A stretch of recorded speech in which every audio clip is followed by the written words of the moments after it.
Well, my first year at camp, a Bible camp, Black Duck Camp, I wasn't quite 12 years old, and the missionary speaker was with the Free Church out in Congo.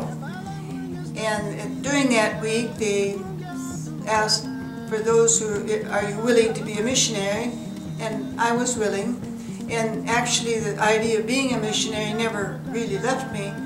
I kept thinking about it, especially the stories I read of missionaries in Africa, life in Africa. I would draw the maps of Africa. It just intrigued me. But then when I became a senior in high school, and I was facing my future and what am I really going to do? During that year, I attended a missions meeting with my folks and the pastor's wife. And the speaker was from Greece. And he gave an invitation for if those who are willing to be made willing to come forward. The pastor's wife and the pastor praying with me, I finally said, Lord, I'm willing to go sign up for mission. I'm willing to go and prepare for missions. The peace of mind that I got in saying, Lord, I will go and do missions, prepare to be a missionary, that's all the proof I needed to know that I was in God's will. It was okay.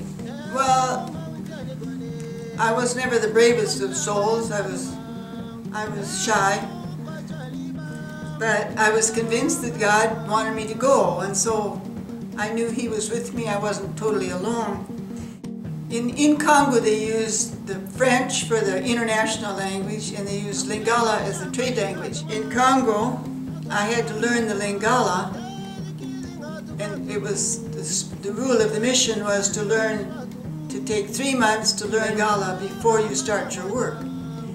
But the Congo had become independent, and the missionaries had evacuated and returned. And our junior high school was in session already, and they needed their French teacher. So when I arrived, I started teaching the day after I arrived.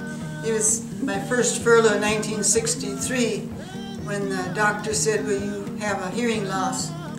By 1991, I noticed the children's voices, the high tone of the children is the hardest for me to hear.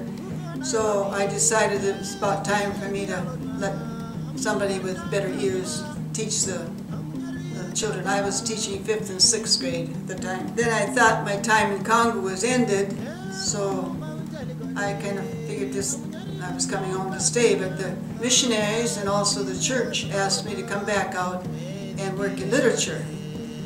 And that's where I'm gathering the biographies, autobiographies of our older pastors. So I pulled excerpts from the Lingala book and translated them into English for people at home who had supported missionaries. I found some more missionary pictures and added that to it, but I think people who supported missionaries in Congo would be interested in hearing or reading how the Africans themselves were sent out really as missionaries into the villages. I think when you get into God's will, you don't want to walk away from it.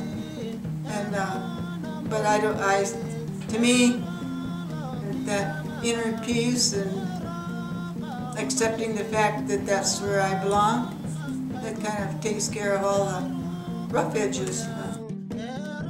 If you're seeking to know God's will for you, I'd strongly encourage you to step out in faith on the promise of God's promise in Psalm 32:8. I will instruct thee and teach thee in the way which thou shalt go. I will guide thee with mine eye.